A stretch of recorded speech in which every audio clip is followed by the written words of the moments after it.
Dengan penuh rasa syukur dan sukacita, kami memohon tuntunan Roh Kudus di dalam kami membaca dan merenungkan kebenaran firman-Mu di saat ini. Biarlah Tuhan Engkau mencurahkan hikmat bagi kami semua, supaya firman yang kami baca dan kami renungkan sungguh-sungguh tertanam di hati kami dan berbuah dalam hidup kami. Mampukanlah hamba-Mu ini dalam segala keberdosaan dan keterbatasan untuk menyampaikan kebenaran firman-Mu. Dan jadikanlah kami semua pelaku-pelaku firman yang setia. Kami memohon kepada-Mu ya Allah, dalam nama Tuhan Yesus Kristus. Amin. Bapak, Ibu, dan saudara-saudara, pembacaan Alkitab diambil dari Injil Yesus Kristus menurut Lukas. Lukas pasalnya yang ke-21 ayat 5 sampai ayatnya yang ke-19.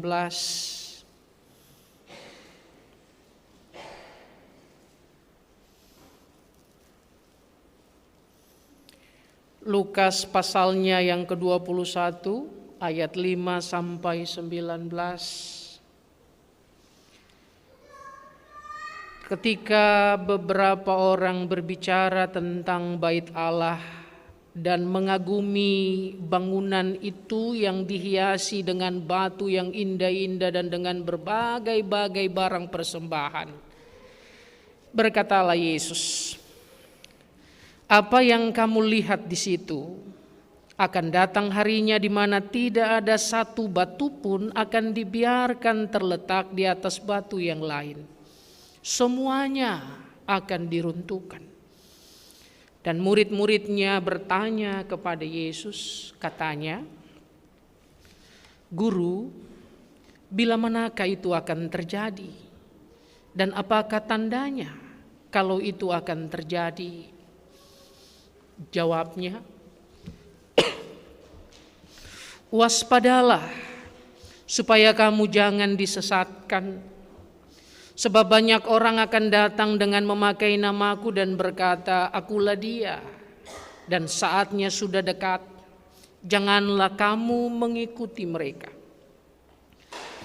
Dan apabila kamu mendengar tentang peperangan dan pemberontakan, janganlah kamu terkejut. Sebab semuanya itu harus terjadi dahulu. Tetapi itu tidak berarti kesudahannya akan datang segera." Ia berkata kepada mereka, "Bangsa akan bangkit melawan bangsa dan kerajaan melawan kerajaan.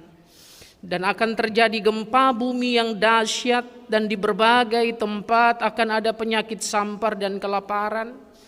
Dan akan terjadi juga hal-hal yang mengejutkan dan tanda-tanda yang dahsyat dari langit. Tetapi sebelum semuanya itu kamu akan ditangkap dan dianiaya. Kamu akan diserahkan ke rumah-rumah ibadat dan penjara-penjara. Dan kamu akan dihadapkan kepada raja-raja dan penguasa-penguasa oleh karena namaku. Hal itu akan menjadi kesempatan bagimu untuk bersaksi.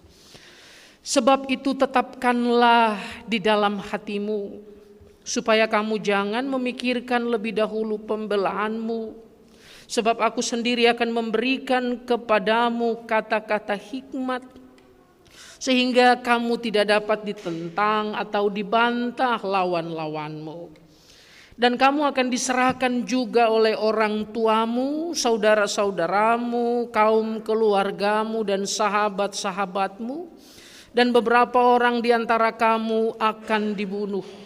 Dan kamu akan dibenci semua orang oleh karena namaku. Tetapi tidak sehelai pun dari rambut kepalamu akan hilang. Kamu akan tetap bertahan, kamu akan memperoleh hidupmu." Demikianlah pembacaan Alkitab. Berbahagialah setiap orang yang sudah membaca, sudah mendengar, dan tentu yang lebih berbahagia adalah mereka yang belajar setia melakukan firman Tuhan dalam hidup sehari-hari. Haleluya.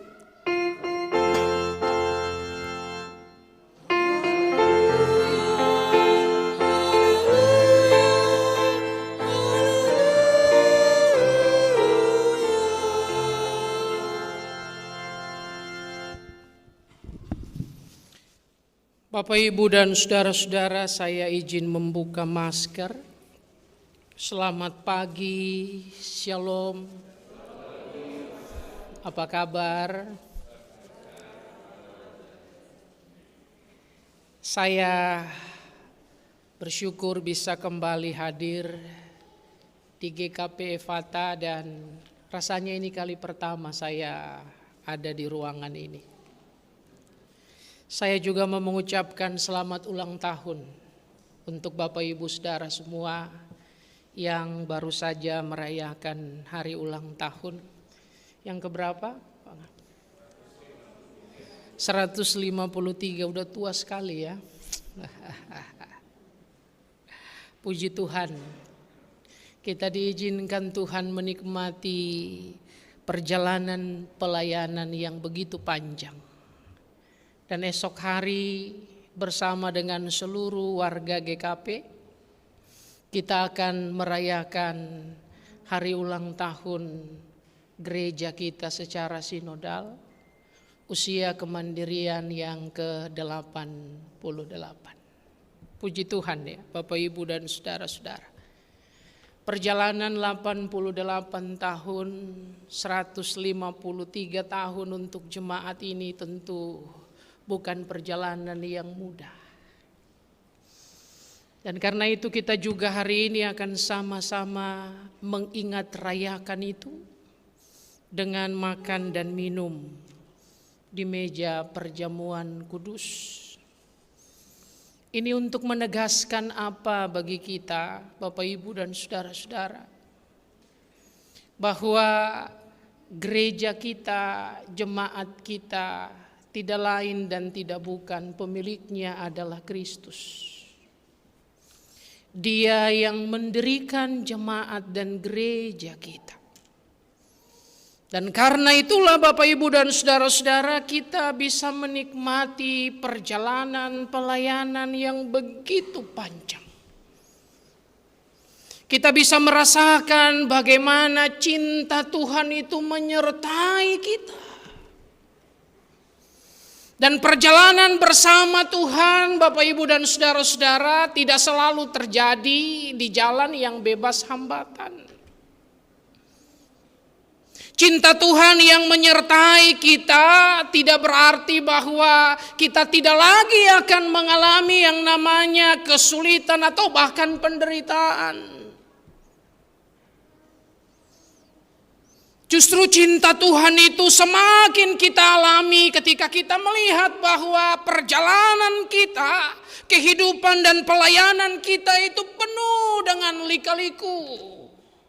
Ada naiknya, ada turunnya, ada jatuhnya, ada bangunnya, ada suksesnya tetapi juga ada gagalnya.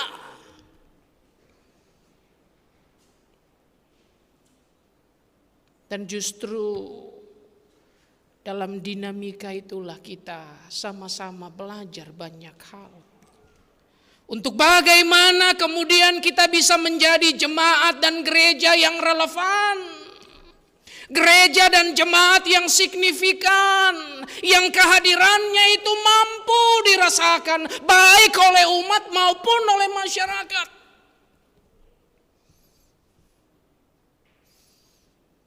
Kalau sekilas kita kembali melihat perjalanan kita sebagai Sinode Gereja Kristen Pasundan, lika-liku perjalanan naik turun itu terkonfirmasi dengan sangat gamblang. Dulu tahun 34 ketika gereja kita dilepaskan dari gendongan sending, dipaksa untuk menjadi gereja yang mandiri. Tetapi sebetulnya saat itu gereja Kristen Pasundan belum sungguh-sungguh mandiri. Saat itu kepemimpinan gereja Kristen Pasundan masih dipegang oleh para bule. Sending yang dari Belanda itu yang masih menjadi pemimpin. Mereka lah yang mengorganisasikan seluruh langgam pelayanan di masa itu. Jemaat-jemaat GKP itu juga masih bergantung kepada bantuan dari luar negeri, bantuan dari para sending. Sehingga kalau kita jujur lihat sejarah kita, ketika dinyatakan sebagai gereja yang mandiri di kala itu, sebetulnya kita belum sungguh-sungguh mandiri. Nanti ketika di zaman Jepang,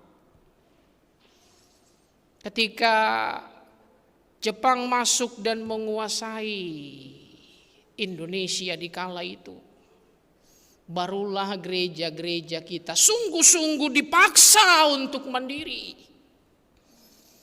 Karena para sending waktu itu semuanya ditangkap, orang-orang Belanda itu harus pulang. Barulah di situ kepemimpinan GKP itu dipegang oleh orang-orang pribumi.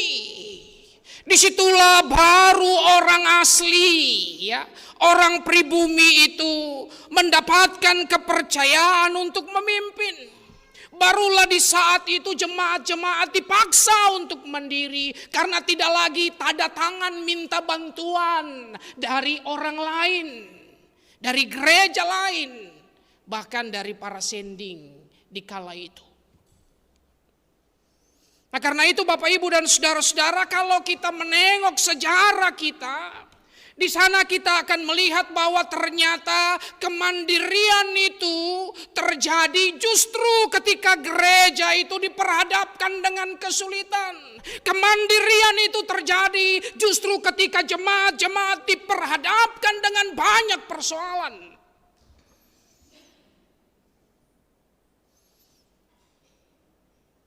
Karena itu istilah dalam bahasa Tionghoa Weiji untuk menyebut krisis itu bagus sekali. Dalam Weiji, krisis itu tidak hanya ada ancaman tetapi juga ada peluang. Di dalam kesulitan itulah orang dipaksa, orang dipacu untuk berpikir secara kreatif. Dalam kesulitan itulah orang belajar untuk menjadi tekun. Dalam kesulitan dan hambatan itulah orang justru dapat melihat bahwa ada harapan yang mesti kami kerjakan. Dan hari ini Bapak Ibu dan saudara-saudara, ketika kita membaca Injil Lukas pasalnya yang ke-21 ayat 5 sampai 19 tadi, kita juga dapat melihat dan merasakan dengan sangat jelas di sana bagaimana Yesus mengajar dan mengingatkan para muridnya.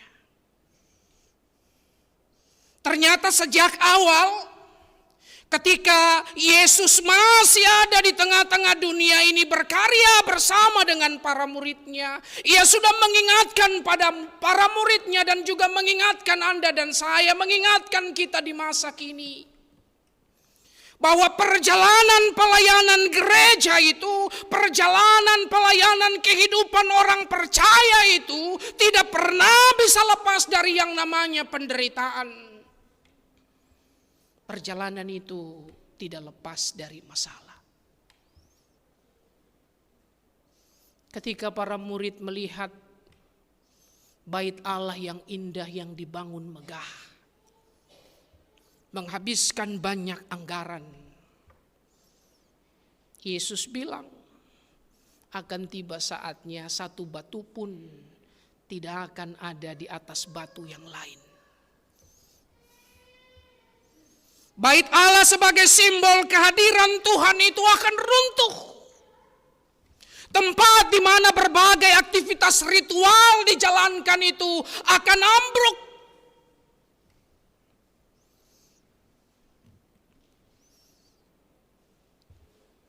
Dan para murid bertanya, bila manakah hal itu akan terjadi dan apa tandanya? Tanda-tanda itu lalu diurai oleh Yesus. Tanda-tanda zaman akhir. Bahwa akan ada penyesatan. Akan ada ajaran-ajaran palsu.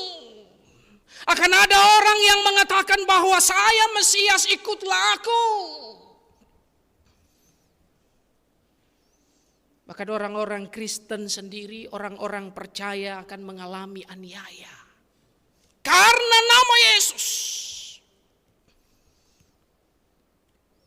Bangsa akan berperang melawan bangsa. Bahkan tanda-tanda alam pun akan ikut berbicara. Gempa bumi di mana-mana. Apa yang diungkapkan oleh Yesus sebagai tanda-tanda itu, ternyata sampai hari ini Bapak Ibu dan Saudara, tanda-tanda itu masih menyertai kita. Ketika Injil ini ditulis sampai saat ini, ternyata tanda-tanda itu masih berlangsung. Namun Yesus tak kunjung datang. Kedatangannya yang kedua yang dinantikan tak kunjung terjadi. Dan memang Yesus dari awal sudah mengingatkan juga bahwa perihal kedatangan Anak Manusia itu akan terjadi seperti pencuri di malam hari. Tidak ada seorang pun yang tahu. Akan tetapi kita mesti berjaga-jaga. Kita mesti waspada. Kita mesti selalu eling.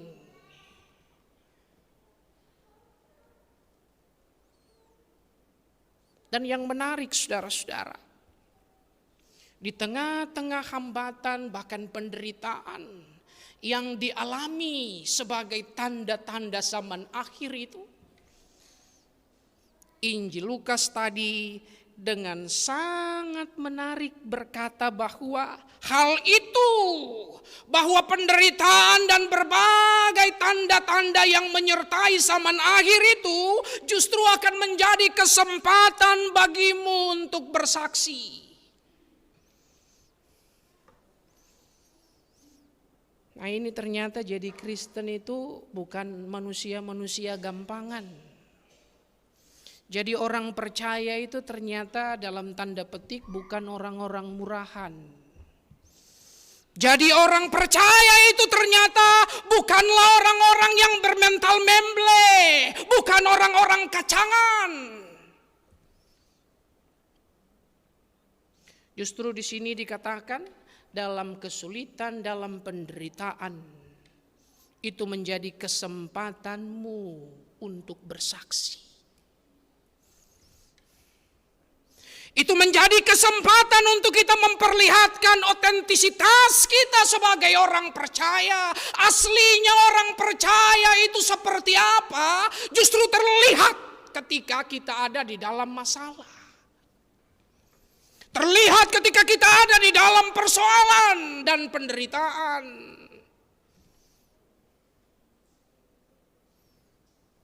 Apakah kita masih menjadi orang yang menaruh kepercayaan dan harapan seutuhnya kepada Kristus yang berkata kepada kita, pikulah salibmu.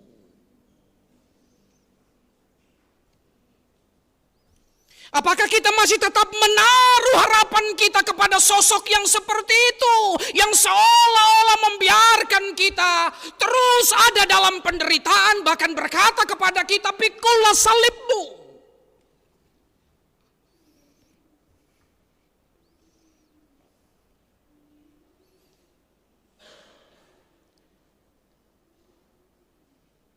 Itu sebuah tantangan Bapak Ibu dan saudara-saudara. Tapi Yesus bilang kuk yang kupasang itu enak. Enak kalau apa Bapak Ibu dan saudara-saudara? Enak kalau kita tahu bahwa ternyata kita itu enggak sendiri memikul kuk itu. Enak kalau kita tahu bahwa Dia yang berkata pikulah salibmu itu selalu ada bersama dengan kita, menyertai kita dalam seluruh lika-liku kehidupan. Bahkan ketika kita jatuh, Dia memang tidak langsung mengangkat beban itu dari kita, tapi Ia memopong kita.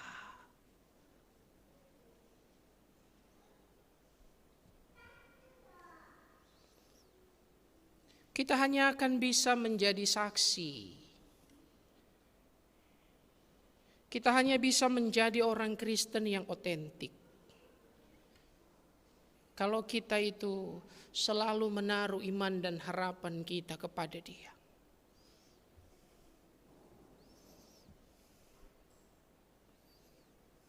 Sehingga yang kedua, Bapak Ibu dan saudara-saudara, kita kemudian bisa tahu bahwa ternyata lika-liku, penderitaan, kesulitan itu bisa menjadi cara Allah mendewasakan kita. Allah seolah-olah mengizinkan itu terjadi justru sebagai bagian untuk membuat kita jadi kuat, untuk memperbesar kapasitas kita.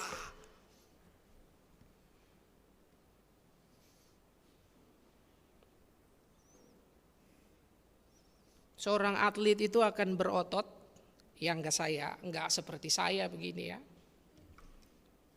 Itu kalau dia memang rajin angkat beban. Dia tahu olahraga yang rutin capek, yes. Tapi physically badannya itu akan terbentuk. Maka penderitaan, persoalan, tantangan yang berat dalam kehidupan itu juga menjadi bagian dari cara Allah untuk membentuk mental kita, membentuk karakter kita. Supaya kita menjadi orang-orang yang bertekun, orang-orang yang kuat, orang-orang yang optimis.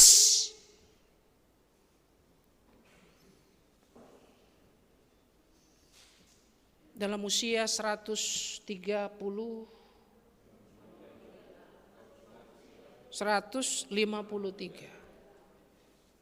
ada berapa jemaat yang dilahirkan oleh GKP Cakung?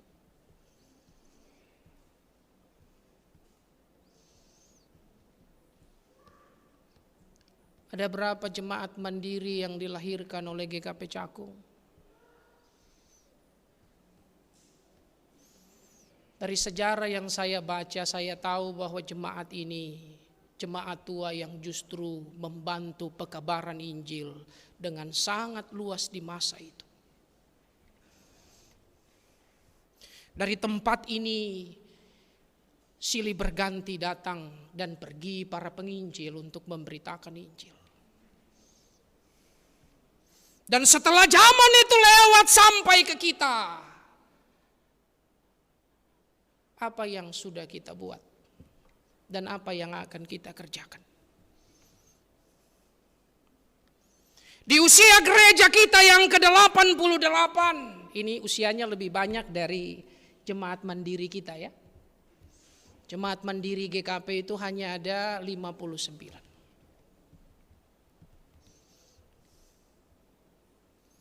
Masihkah ada militansi untuk kita menyatakan Injil kerajaan Allah itu dalam kehidupan? Masihkah ada semangat yang membara dalam hati kita untuk terus meluaskan pekerjaan Tuhan melalui jemaat dan gereja kita? Dan sedikit banyaknya saudara-saudara itu turut dipengaruhi oleh mindset kita, oleh cara berpikir kita, oleh mentalitas kita, oleh karakter kita.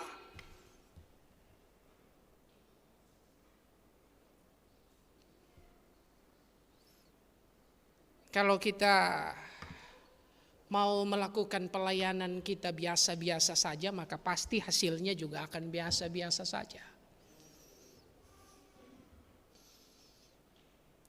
Yang penting asal jalan lah ya. Kalau prinsipnya yang penting asal jalan, maka tidak heran dalam pelayanan kita semua itu akan menjadi asal-asalan. Dan sekali lagi itu tergantung mindset kita, itu tergantung pola pikir kita, itu ditentukan juga oleh karakter kita. Bagaimana kita akan bersaksi kalau kemudian kita jadikan penderitaan itu, kesulitan itu sebagai alasan untuk terus kita hidup dalam keadaan yang biasa-biasa saja, yang penting jalanlah. Sudah begini pun sudah bagus katanya.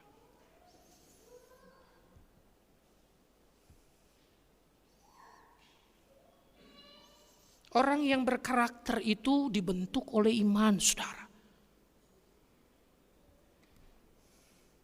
Orang yang punya mentalitas kuat itu dibentuk oleh spiritualitasnya.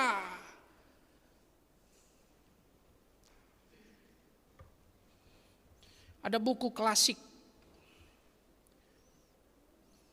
yang banyak dipelajari oleh orang yang belajar ilmu sosiologi. Max Weber menulis tentang etika Protestan. Dan rupa-rupanya etika Protestan itu, saudara-saudara, itu yang menentukan kemajuan Eropa Barat dan Amerika. Spiritualitas itu menjadi nilai yang kemudian membentuk mentalitas mereka untuk bekerja sekeras-kerasnya.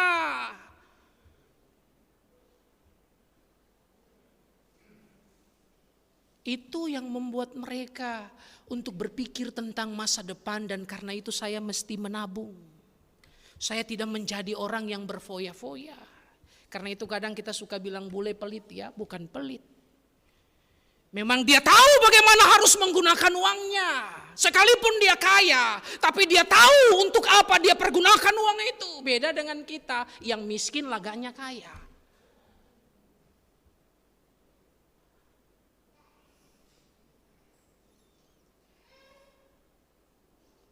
Ternyata peradaban mereka itu dibentuk oleh yang namanya etika Protestan.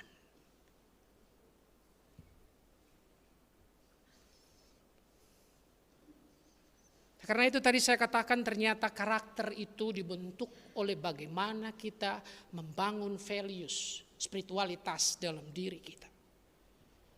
Dan harusnya iman itu membentuk karakter kita. Kalau kita diajak untuk terus beriman dan pengharapan, maka sudah pasti karakter kita itu akan menjadi orang-orang yang penuh dengan antusiasme. Kita nggak jadi orang yang gampang menyerah gitu ya. Udahlah, nggak ada uangnya. Kita kan orangnya sedikit. Kita kan ya selalu kita cari alasan untuk tidak memulai. Selalu kita cari alasan untuk tidak bergerak dengan lebih cepat. Nah, hari ini Bapak Ibu dan saudara-saudara, dari firman Tuhan yang kita baca dan juga dari sekilas sejarah perjalanan gereja kita, Bapak Ibu dan saya menjadi semakin insaf, semakin disadarkan bahwa memang perjalanan pelayanan itu tidak selalu terjadi di jalan yang bebas hambatan.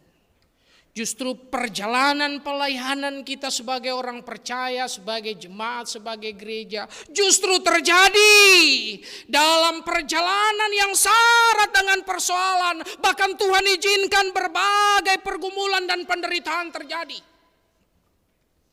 Tapi justru itu menjadi sarana yang Tuhan Allah mau pakai kita, membentuk kita sebagai pribadi-pribadi jemaat gereja yang sungguh-sungguh menjadi saksi Kristus di tengah-tengah dunia. Yang memperlihatkan apa? Memperlihatkan kuasa dan kasih Tuhan yang dahsyat itu. Wong kita punya Tuhan yang maha besar kok. Wong kita punya Kristus yang bangkit kok. Dia yang berkuasa atas penderitaan, bahkan berkuasa atas maut. Maka semestinya ini memberikan kepada kita gairah, ini memberikan kepada kita optimisme.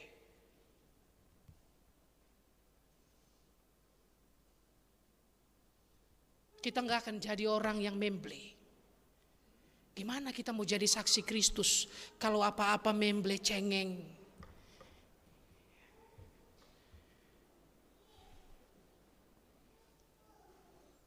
Mari kita izinkan Roh Kudus membentuk kita. untuk menjadi pribadi-pribadi yang kuat, yang tahan uji di tengah persoalan, yang tahan banting di tengah penderitaan. Dan karena itu pertama-tama memang kita mesti selalu belajar menaruh iman dan harapan kita kepada Kristus.